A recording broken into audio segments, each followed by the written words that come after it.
할렐루야. 성부 하나님, 성자 하나님, 성령 하나님, 오늘도 저희들에게 거룩한 날을 허락하시고 이와 같이 하나님 앞에 예배할 수 있도록 은혜를 베풀어 주셔서 감사를 드립니다. 오늘 이 시간에도 우리 성부 하나님, 성자 하나님, 성령 하나님, 우리 성삼위 하나님께서 온전히 영광 받아 주시고 저희들에게 한없는 은혜와 평강으로 복을 베풀어 주시옵소서. 오늘도 저희들이 드리는 찬양과 예물과 기도와 경배를 받아주시며 또한 하나님의 거룩한 말씀과 거룩한 영으로 저희들을 충만케 하여 주시옵소서. 이 시간에도 모든 시정을 성삼위 하나님께 의탁하고 우리 주 예수 그리스도 이름으로 기도 올려옵나이다. 아멘, 아멘, 아멘. 우리 찬송가 신장을 드리도록 하겠습니다. 선봉왕 모셔서 저 이름 찬송케 하옵소서. 영광과 권능의 성부여 우리를 다스려 주옵소서. 공생한 성자여 오조적 기도를 들으소서. 때까진 백성들 공내려 드지고 거룩한 나를 주옵소서. 이로의 주성령 오조적한 정보 주옵소서. 전등한 처지역 각사 떠나지 마시고 계십소서. 성삼위 일체께 한없는 찬송을 드립니다. 존귀한 주님을 영광 경배하고 영원히 모시게 하옵소서.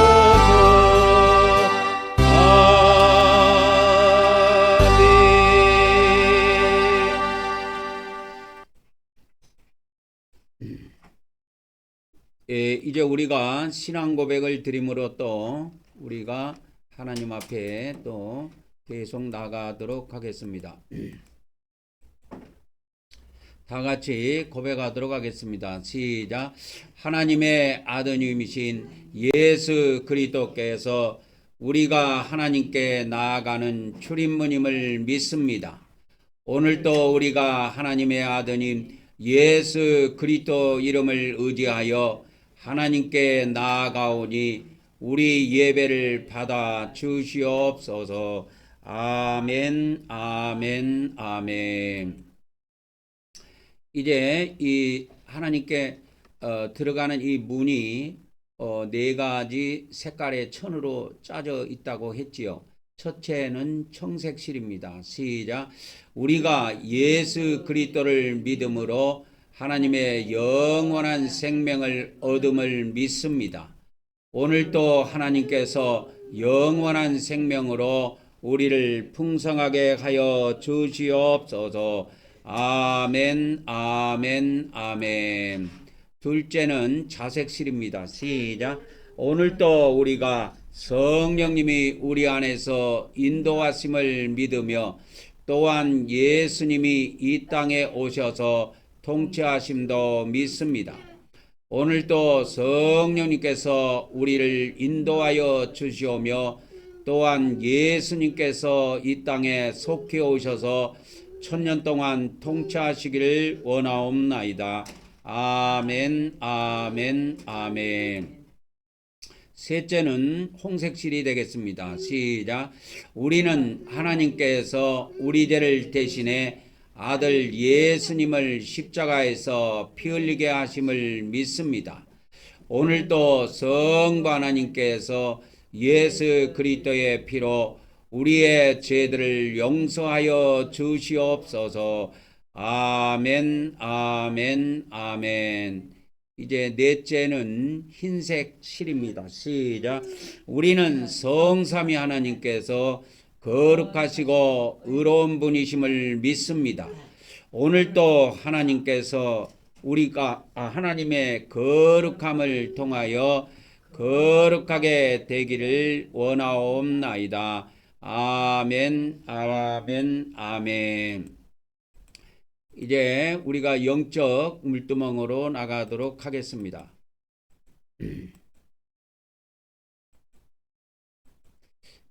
이 영적 물두멍은 구약에는 이렇게 제사장들이 하나님께 제사를 드리기 전에 손발을 이렇게 씻었습니다. 요즘에 이제 유튜브에 올라가는 그 말씀들이 우리 개신교하고 천주교의 교리가 어떤 차이가 있는가 하는 말씀들이 계속 올라가고 있는데요. 천주교는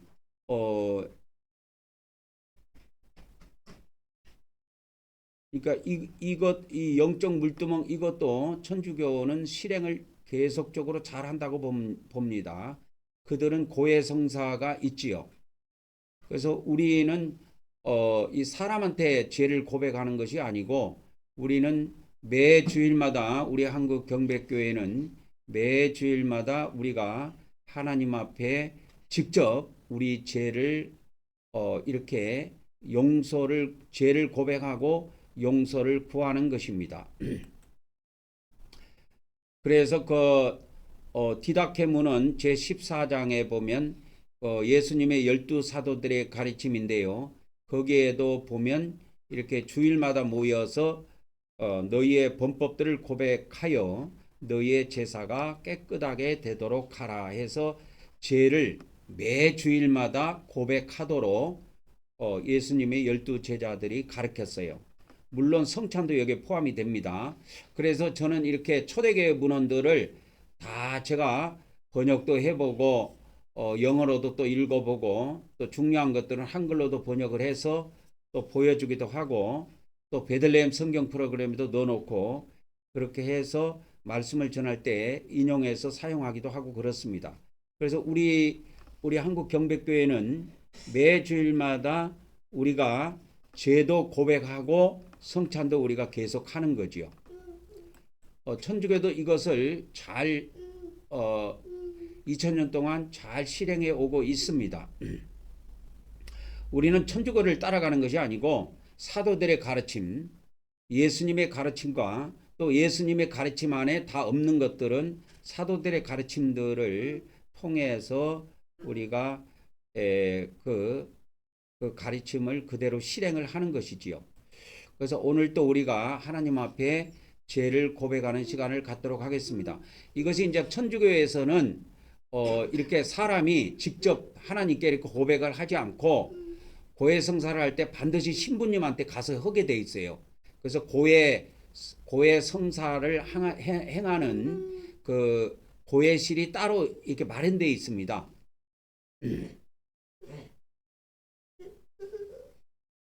우리 다 같이 시작. 내가 아버지 하나님 뜻대로 살지 못한 죄를 고백하며 회개합니다. 내가 형제를 사랑하지 못한 죄를 고백하고 회개합니다. 내가 죄와 마귀를 대적하지 못한 죄를 고백하고 회개합니다. 내가 육적으로 산 죄를 고백하며 회개합니다. 내가 입술로 지은 죄를 고백하며 회개합니다. 오늘 이 시간에도 우리가 다 같이 하나님 앞에 죄를 고백하는 시간을 갖도록 하겠습니다.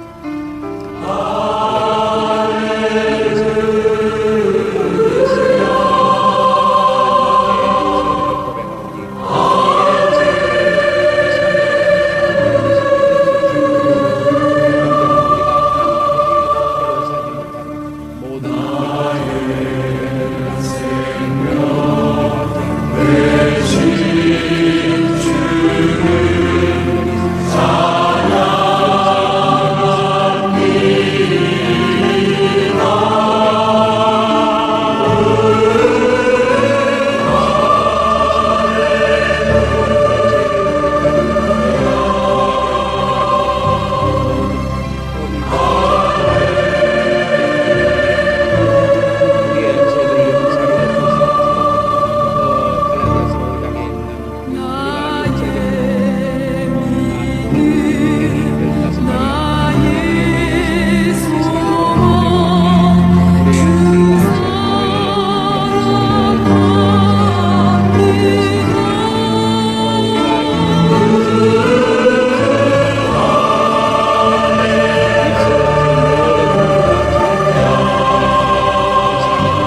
예수 그리스도 이름으로 기도 올려옵나이다. 아멘, 아멘, 아멘.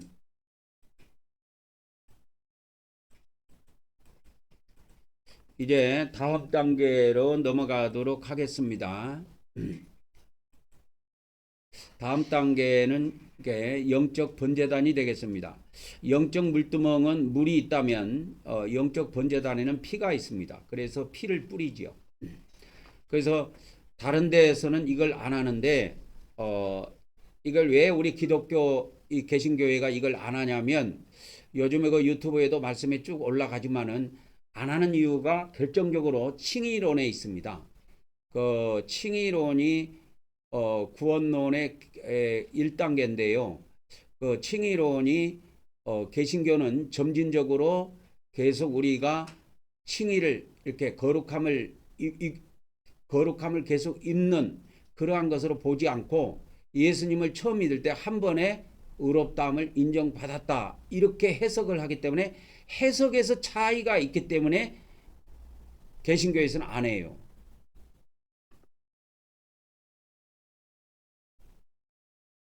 그래서 우리는 그들은 그렇게 보지만 우리는 천국에 죽어서 바로 지옥에 들어가지 않고 천국에 들어가기 위해서 끊임없이 우리는 회개도 하고 그래서 이 영적 물두멍은 회개하는 곳이라 그랬죠.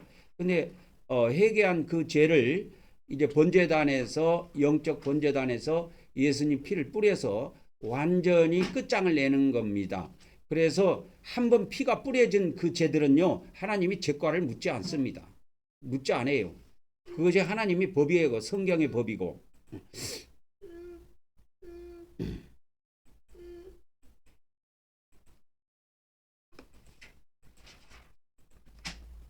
그래서 이제 그 구약에 보면 레위기에 보면은 이제 1단계가 뭐냐면 이렇게 자기 죄를 제물에게 이렇게 안수를 해서 다 고백을 해서 넘깁니다.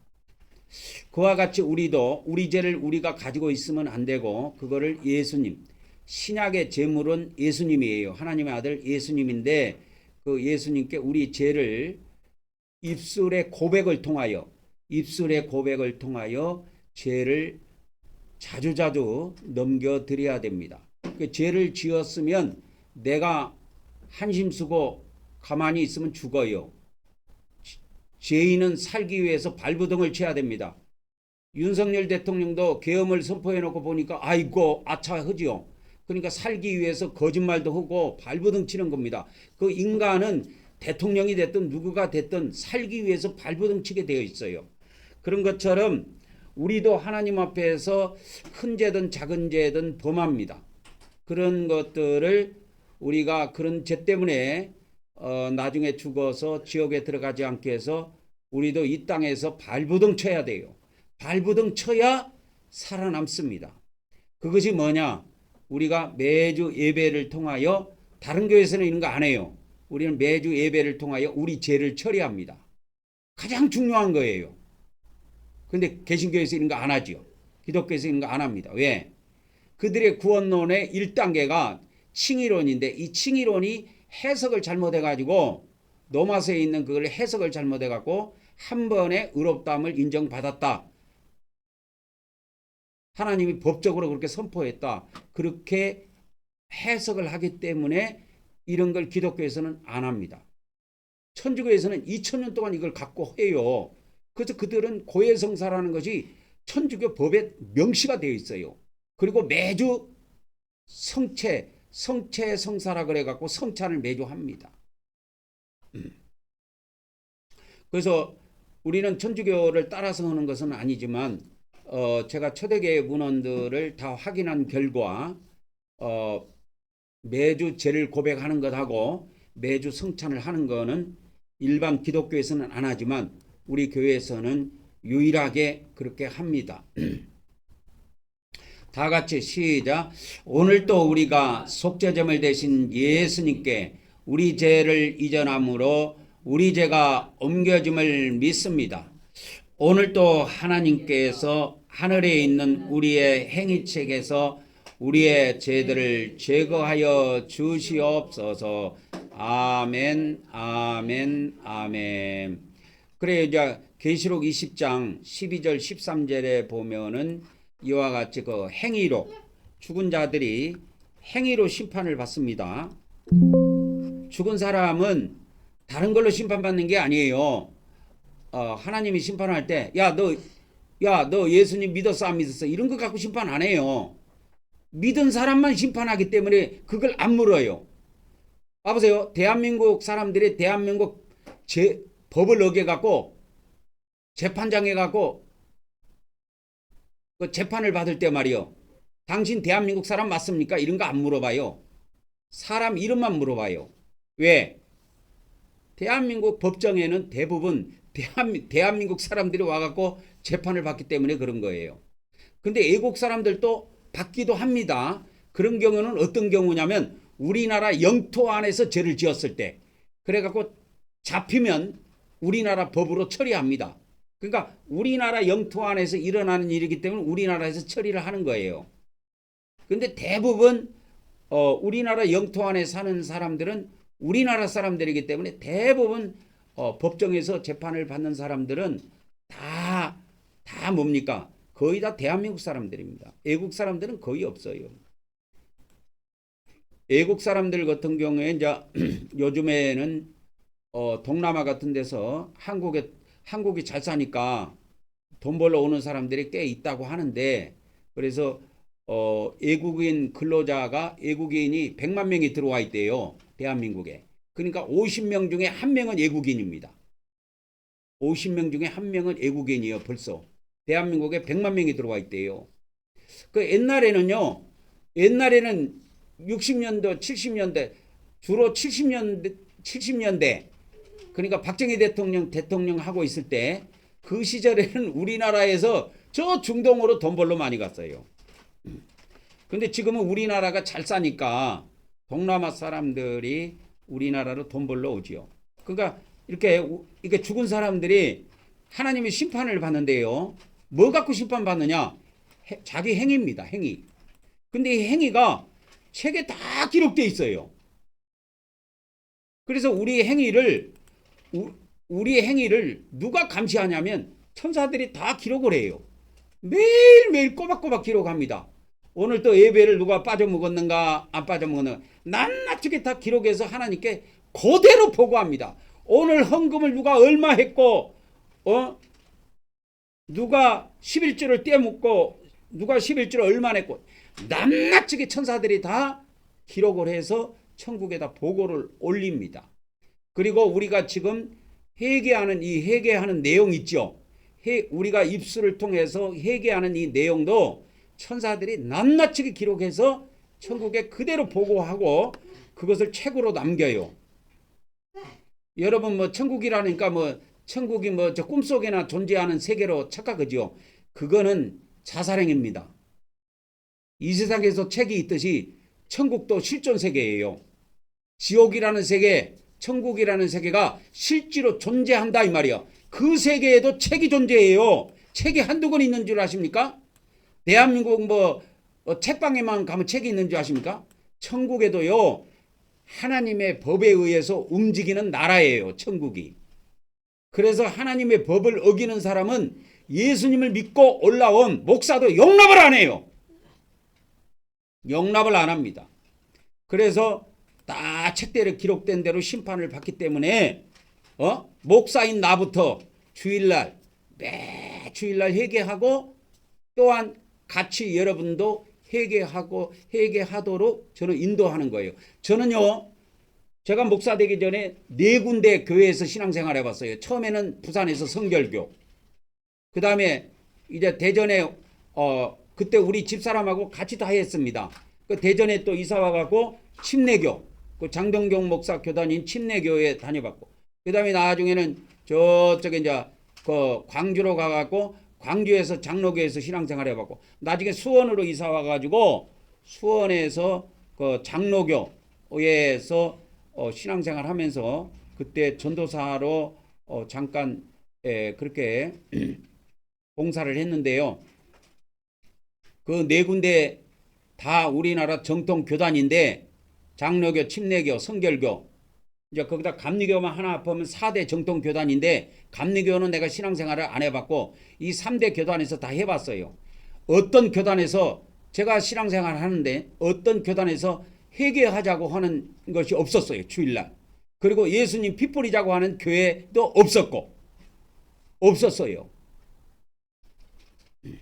근데 왜 우리 교회는 왜 다른 교회에서 하지 않는 이걸 하느냐? 그거는 성령님의 가르침과 저만의 성경을 통해서 깨달은 비밀이 있기 때문에 그런 겁니다. 그래서 저는 확신하건대 제가 예배를 인도하고 제 말씀을 따라온 사람들은 난 지옥 가는 사람 없다고 봐요. 왜 그러냐면 우리는 최소 개인이 집에서 일주일 동안 회개를 안 한다고 해도 주일날 하나님 앞에 모여서 예배할 때 일주일 단위로 제가 회개를 시키지 않아요. 매주. 그리고 예수님 피를 뿌리게 한다 이 말이에요. 우리 인간은요. 아무리 목사고 장로고 권사고 집사고 뭐 해도요. 이 행위가 온전할 수가 없어요. 하나님 앞에. 아까 그 권사님 이야기하는 보니까 어제 정강 목사 집회할 때 욕도 하고 그랬다고 한데 욕하는 것이 그 사람은 원래 대수인데 그러니까 우리 인간은 이렇게 마음으로도 범죄하지만 입술로도 범죄하고 눈으로도 범죄하고 손으로도 범죄하고 발로도 범죄하고 온갖 것으로 다 범죄합니다. 그렇기 때문에 우리는 매 주일 죄의 고백을 통해서 이 죄를 처리한다 이 말이요. 근데 이 천주교는 천주교 법에 고해성사라고 하는 것이 있어요. 이게 천주교 법에 있어요. 그래서 전 세계 천주교가 이걸 실행합니다. 근데 기독교는 이런 것이 없어요. 그러니까 주일날 예배는 하는데 찬송하고 기도하고 헌금도 하고 그 축도로 예배 마치고 집에는 가는데 우리 다 같이 회개합시다 이런 것이 거의 없어요. 아마 근데 개신교에서도 100% 없다고는 볼 수가 없어요. 있는 데가 있을 거예요. 그렇기 때문에 100%라고 제가 말은 못하지만 대부분은 없습니다. 내가 예전에 목사 되기 전에 신앙생활 했던 이 네 군데 그러니까 침례교, 성결교, 침례교, 장로교 이런 우리나라 정통 교단 4대 교단이 있는데 거기에 이제 감리교를 합하면 4대 교단인데 한 군데도 없었어요. 계시록 20장 12절 13절에 보면 죽은 자들이 뭐에 대해서 심판을 받아요? 자기 행위가 그런데 근데 하나님 앞에 가서 딱 잡아뛸 수가 있어요. 나 그런 적 없는데요? 딱 잡아뛴다고. 윤석열 대통령도 살기 위해서 거짓말을 할 수밖에 없어요. 그거 인간적으로 국민 입장에서 보면 대통령이 저렇게 사기를 칠 수 있고 거짓말을 칠 수 있나 하지만 인간은 살기 위해서 그럴 수도 있습니다. 그러니까 우리가 죽어서 하나님 앞에 죄인이 돼갖고 바둥바둥바둥 떨면서 심판을 받을 때 야, 이 판결이 말이야 지옥으로 나오나 이게 천국으로 나오냐 이게 궁금할 거 아니여. 다른 데서는요 다 천국 간다고 합니다. 근데 저는 그렇게 안 가르쳐요. 우리 믿는 사람들이 두 길로 갈라져요. 심판받고. 그래서 심판이 있는 거야. 그래서 우리 죽은 사람들이 하나님 앞에 가가지고 심판을 받을 때 말이야 두렵고 떨림으로 심판을 받는다 이 말이야. 속으로는 간절하겠지요. 야, 천국의 판결을 내려줬으면 좋겠다 하면서 심판을 받겠지요. 그렇게 천국의 판결을 받아내려면 이 땅에 있을 때 우리 행위가 부족한 것이 있다라는 걸 인정하고 우리가 심판을 대비해서 이 땅에서 회개를 열심히 해야 돼요. 그래서 두 가지를 잘해야 됩니다. 하나는 선하게 살고 또 악을 행했을 때는 뭐요? 회개하고. 이것만 두 개만 잘하면 누구든지 천국 들어가요. 이 두 개만 잘하면. 계속 선하게 살다가 어느 날 악을 행해서 죄를 졌어. 그러면 그거는 어떻게 하고? 하나님 앞에 회개하고 용서받고 예수님 피 뿌려서 끝장내고. 그래서 13절에도 가보면 이렇게 나와요. 12절에도 나오고 13절에도 나옵니다. 죽은 사람들이 각 사람이 자기 행위대로 심판을 받아요. 죽는 사람은 자, 보세요. 우리나라 법정에서도 행위심판이에요. 무슨 죄를 잘못 지었는가? 그 행위심판입니다. 속에 있는 걸 심판하지 않아요.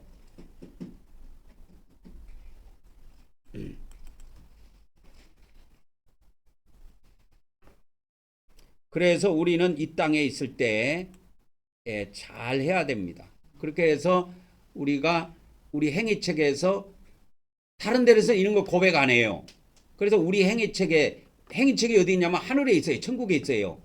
그래서 우리 죄들을 제거하여 주시옵소서. 매주 이걸 우리는 하는 거야. 일반교회에서 안 합니다. 왜? 일반교회 목사들은 예수님 믿으면 다 천국 가는 줄 알고 있거든. 그러니까 이런 거 안 해. 이런 거 안 해. 뭐 제자도 그냥 설렁설렁 넘어갑니다. 그냥 회개도 안 하고. 그리고 교인들이 헌금까지 들고 애써서 번 돈까지 말이야. 11조도 바치고 감사금도 바치고 말이야. 각종 예물을 바치는데 그 많은 사람들하고 예배 드리는데 회개도 안 시켜서 그냥 보내. 그런데 죄는 계속 쌓이는 거야. 죄는 계속 쌓이는 거야. 그래 죽으면 하나님 앞에 딱 잡히지요. 하나님은 죄를 절대 용납을 안 합니다. 그래서 지옥을 만들어 놓은 거예요. 그래서 나라마다요 감옥이 없는 나라가 없어요. 하나님 나라에도 감옥이 있다니까. 그걸 헬라어로 필라케라고 그래. 필라케가 뭐냐? 감옥이에요. 근데 이 감옥이 땅속에 있다고 그래서 지옥이라는 말을 써요. 그래서 감옥은 땅속에만 있는 게 아닙니다. 지옥이라는 우주 세계가 따로 있어요. 지옥이라는 우주 세계가 따로 있다고. 그걸 하나님이 직접 창조하실 때 만들어 놓으신 거예요. 그래서 우리나라도 감옥이 있는 거야. 그러니까 윤석열 대통령도 얼마 전까지만 해도 계엄을 선포하기 전까지는 대통령실에서 대통령으로 이 나라 이민족을 통치했던 사람인데 그 12월 3일 날 말이요.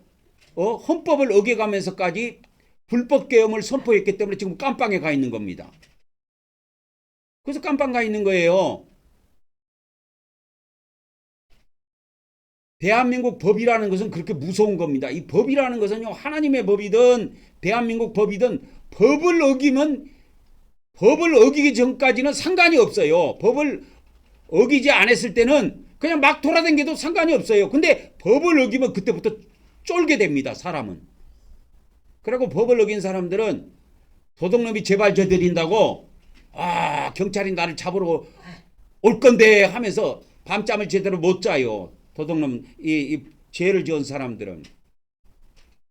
그래서 하나님께서는 우리 믿는 사람들이 이렇게 계속 선하게 살기를 원하지만 악을 행했을 때 어떻게 하느냐? 그걸 회개하라는 거예요. 그거 용서해 주겠다는 겁니다.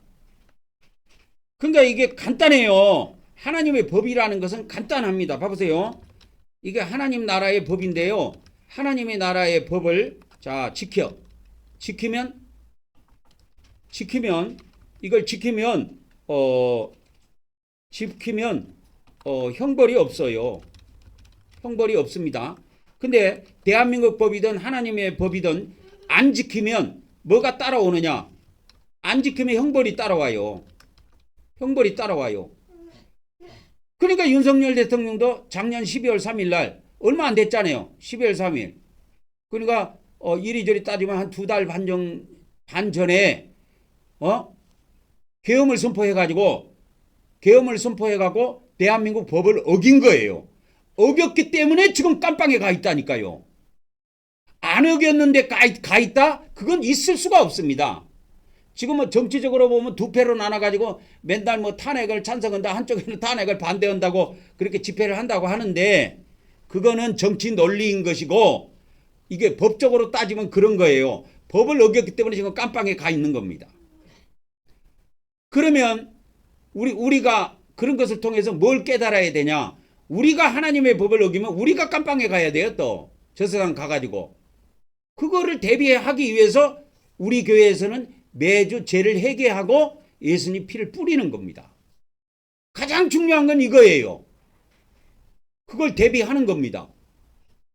그걸 대비하는 거예요.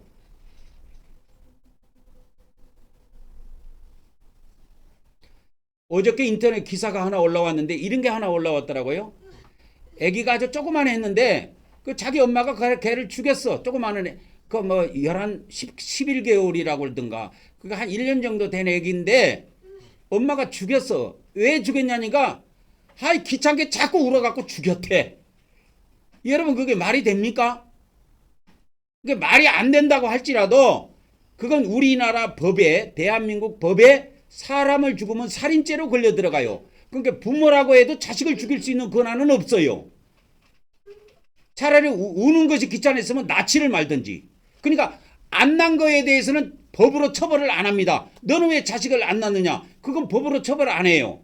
그런 법은 없어요. 그러나 아무리 조그마한 어린애라도 자기가 낳았을 때는 대한민국 국민이란 말이야. 아직 주민등록증이 나오지는 않았지만 대한민국 국민이에요.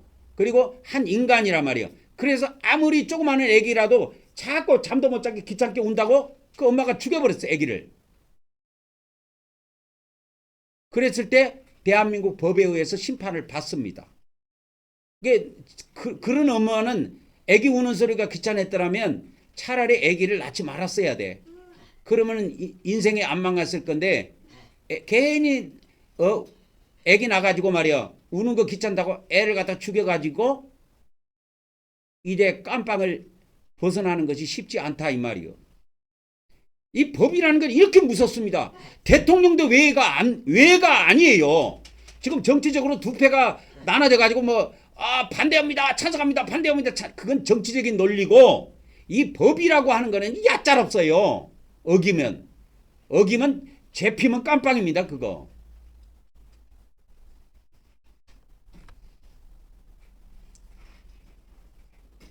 그래서 저는 이런 것을 성경을 통해서 알게 된 겁니다.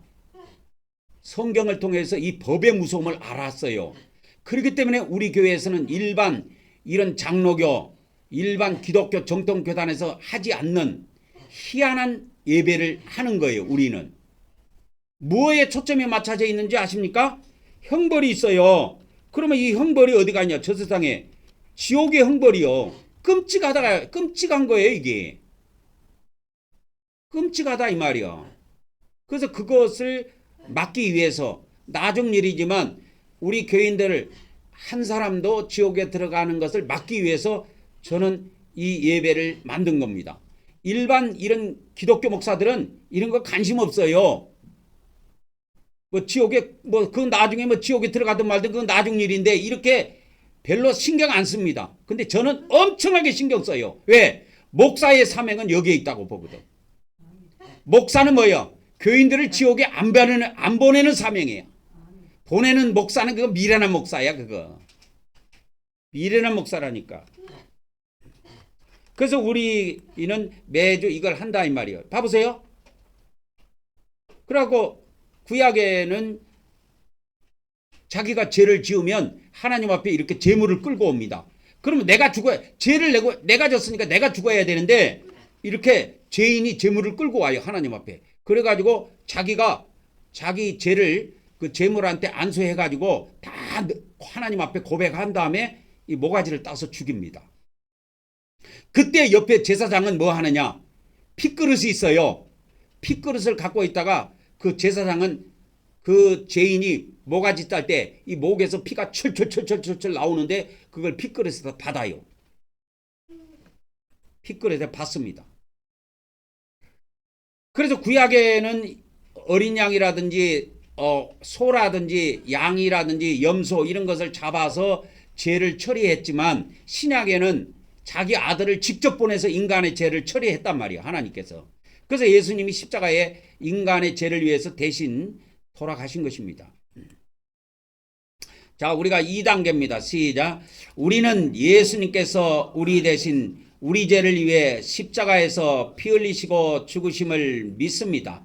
오늘도 우리가 예수님의 대속의 은혜를 받게 하심을 하나님께 감사드립니다. 아멘, 아멘, 아멘. 참으로 이거 감사드릴 일이에요.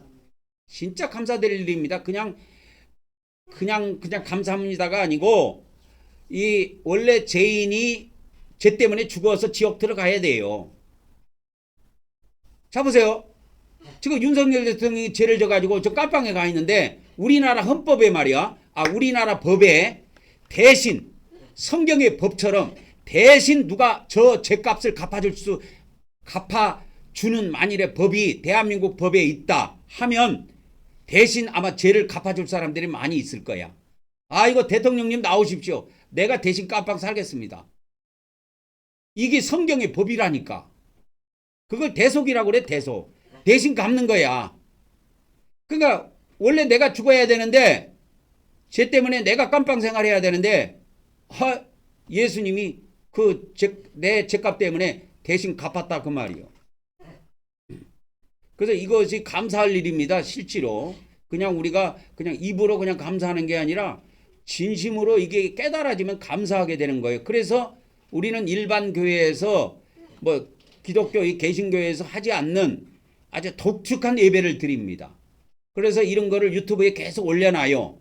그래서 나중에 세월이 흐르고 하면 이게 다 퍼지게 되어 있어요. 처음에는 이상하다고 생각하지만 사람이 살다 보면 양심이라는 게 있거든. 양심이라는 게, 목사도 양심이라는 것이 있어요. 목사들 중에서도 양심이 죽은 사람도 있지만 그래도 살아있는 사람이 많이 있습니다.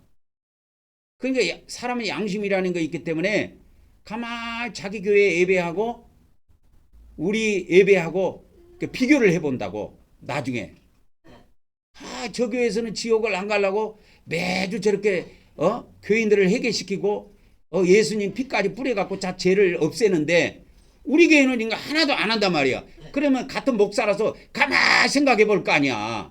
양심이 있는 사람들은 우리가 진짜 루터가 이신득이로 구원받는다고 했는데 루터 말만 따라가지고 진짜 천국에 들어갈 수 있나, 이런 회의론이 나와요. 그래서 지금 개신교 안에서도 믿음으로만 구원받지 않는다고 하는 것이 개신교에 엄청 퍼져 있어요. 그래서 죄지면 지옥 간다고 개신교에서도 많이 돌아섰습니다. 내가 저번에 그 교단들 목록 다 알려줬죠. 유튜브에 다 그 목록을 알려줬죠. 무슨 성결교, 오순절교, 감리교 해갖고 쭉 알려줬죠. 그러니까 그런 교단에서는 루터가 말하는 이신득이로 구원을 받았지만 의롭게 된 사람이라 할지라도 죄를 지으면 지옥에 떨어진다. 많은 개신교에서 이미 돌아섰어요. 오늘도 우리가 이 성체성사라고 합니다. 천주교에서는 성체, 거룩한 몸이라는 뜻이에요. 주님의 몸을 말하는데 거룩한 몸을 성체성사, 그래가지고 매주 성찬을 합니다. 우리는 천주교를 따라서 하는 것이 아니고 12사도들의 가르침을 따라서 하는 겁니다. 오늘 이 시간에도 잠시 기도하고 우리가 주님의 살을 먹는 시간을 갖도록 하겠습니다. 할렐루야. 성부 하나님, 성자 하나님, 성령 하나님, 오늘 이 시간에도 이 떡을 성결케 하시고 거룩하게 하여 주셔서 우리가 세상의 육신의 양식인 떡이 아니라 참으로 예수 그리스도의 거룩한 살로 먹을 수 있도록 복을 베풀어 주시옵시며, 이 살을 먹는 자마다 모두 영생하게 하시고 또 이 땅에 사는 동안은 하나님께서 거룩한 능력과 거룩한 힘을 공급해 주셔서 거룩한 삶을 살 수 있도록 복을 베풀어 주시옵소서. 우리 주 예수 그리스도 이름으로 기도 올리옵나이다. 아멘, 아멘, 아멘. 그러니까 이 성찬이라는 것도 기독교에서는 1년에 한 3번 정도밖에 안 하는데 우리는 매주 하지 않아요? 그러니까 매주 하는 사람하고 1년에 한 서너 차례 하는 데하고 뭔 차이냐? 이 거룩함이라고 하는 거는 이게 이제 천주교에서도 성화론이 있고 개신교에서도 성화론이 있는데 2단계 구원인 성화의 단계인데 이것이 한 번 하는 것하고 56번 하는 거하고 같겠냐 이 말이요. 차이가 있습니다. 그것이 이해가 안 가면 내가 적금으로 이야기해 줄게요. 1년에 한 번 적금하는 사람하고 1년에 매주마다 적금하는 사람, 그래갖고 1년이 56주라고 보면 56주 적금하는 거하고 52주 적금하는 거하고 어떤 차이가 있겠습니까?